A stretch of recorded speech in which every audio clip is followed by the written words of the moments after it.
everyone, go down. Secretary Clinton spent 11 days on her trip to Africa last month, her longest trip so far as Secretary of State. The trip included visits with heads of state and government, but also visits with women farmers in Kenya and with women in a housing project outside Cape Town in South Africa. Women's rights advocates say Secretary Clinton went out of her way to shine a spotlight on the plight of poor and abused women, continuing her long years of advocacy for women's rights. It became clear that Hillary Clinton had a special passion for global women's issues when, as First Lady, she addressed the United Nations Women's Conference in Beijing in September 1995, denouncing abuses of women. During her trip to Africa, Clinton boarded UN planes to visit the remote eastern part of the Democratic Republic of Congo, a place the UN says has the worst prevalence of rape and other sexual violence in the world. The atrocities that these women have suffered, which stand for the atrocities that so many have suffered, distills evil into its basest form.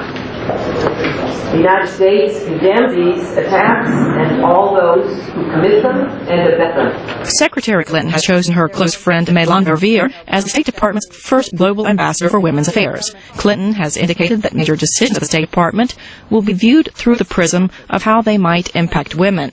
Jessica Grounds is president of the nonpartisan Women Under 40 Political Action Committee based in Washington.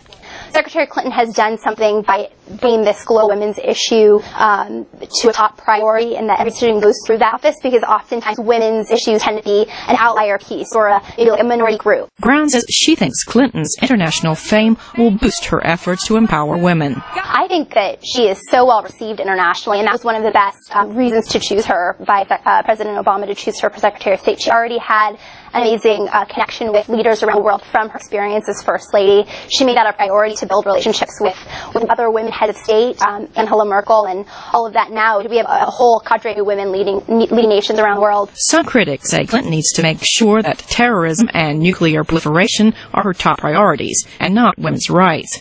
Lawrence Wilkerson was Chief of Staff to former Secretary of State Colin Powell. Women's rights is high on my list of things to do to empower the rest of the world that's not empowered, but it's not the top priority. There are many more things that take priority over that. Wilkerson also says Clinton needs to tread carefully in certain part of the world on pushing governments to respect and empower women.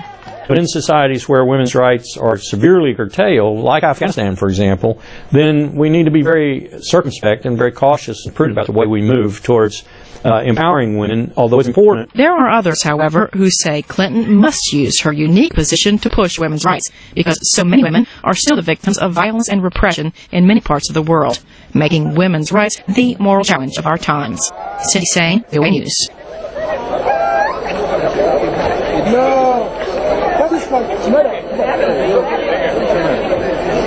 Okay, thank you very much.